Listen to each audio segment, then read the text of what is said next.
warahmatullahi wabarakatuh. Saya Agustina dari program S1 PGSD ingin menyampaikan makalah dengan tema definisi teori behavioristik.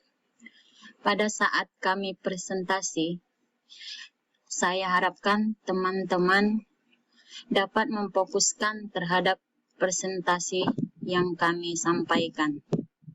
Nah, di sini saya ingin menyajikan tentang 2.3 kelebihan dan kekurangan teori behavioristik. 2.31 kelebihan dalam teori behavioristik.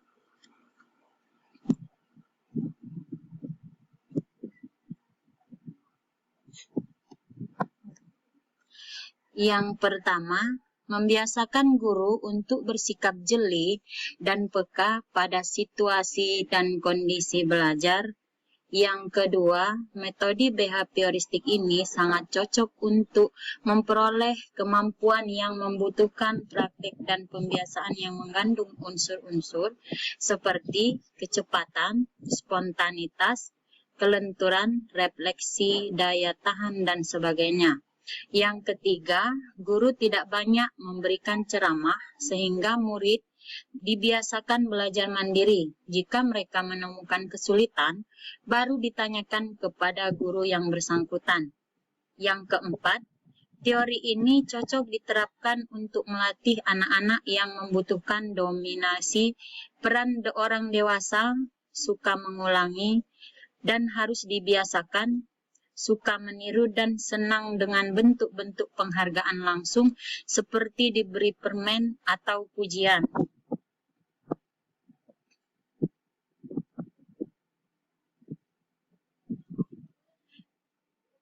Nah, di sini kalau ada kelebihan pasti ada kekurangannya dalam teori behavioristik ini. Yang pertama kekurangannya, yang satu, memandang belajar sebagai kegiatan yang dialami langsung, padahal belajar adalah kegiatan yang ada dalam sistem saraf manusia yang tidak terlihat kecuali melalui gejalanya. Yang kedua, proses belajar dipandang bersifat otomatis, mekanis, sehingga terkesan seperti mesin atau robot. Padahal manusia mempunyai kemampuan self-kontrol yang bersifat kognitif, sehingga dengan kemampuan ini manusia mampu menolak kebiasaan yang tidak sesuai dengan dirinya. Yang ketiga, proses belajar manusia yang dianalogikan dengan hewan sangat sulit diterima, mengingat ada perbedaan yang cukup mencolok hewan dan manusia. Yang keempat, konsekuensi guru untuk menyusun bahan pelajaran yang sudah disiapkan. Yang kelima, penggunaan hukuman tidak diterapkan karena dianggap metode ini yang paling efektif untuk menertibkan siswa. Yang keenam, munculnya sifat pasif perlu motivasi dari luar dan sangat dipengaruhi oleh penguatan yang diberikan guru. Yang ketujuh, pembelajaran siswa dapat berpusat pada guru, teacher-centered learning.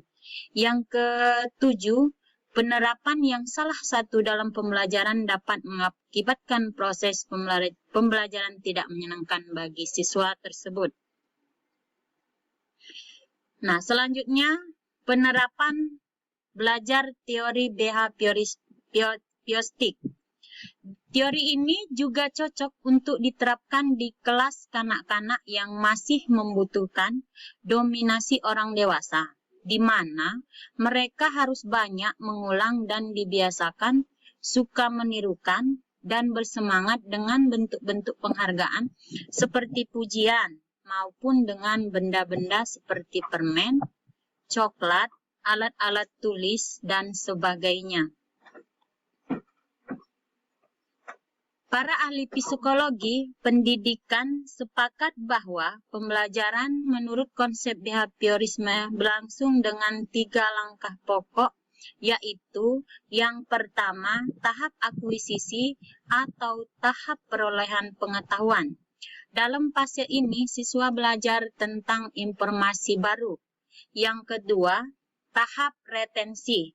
yaitu fase di mana informasi atau keterampilan baru dipraktikkan sehingga siswa dapat mengingatnya selama periode tertentu. Tahap ini juga disebut tahap penyimpanan stroke state. Artinya, hasil belajar disimpan untuk digunakan di masa yang akan datang. Yang terakhir, yang ketiga, tahap transfer, ada kalanya gagasan yang disimpan dalam memori sulit diingat kembali saat akan digunakan di masa depan. Untuk itu, kemampuan mengingat kembali informasi dan mentransferkannya kembali dalam pelajaran yang baru. Semoga dengan presentasi ini dapat menambah wawasan untuk kita semua. Amin ya robbal alamin. Terima kasih. Wassalamualaikum warahmatullahi wabarakatuh.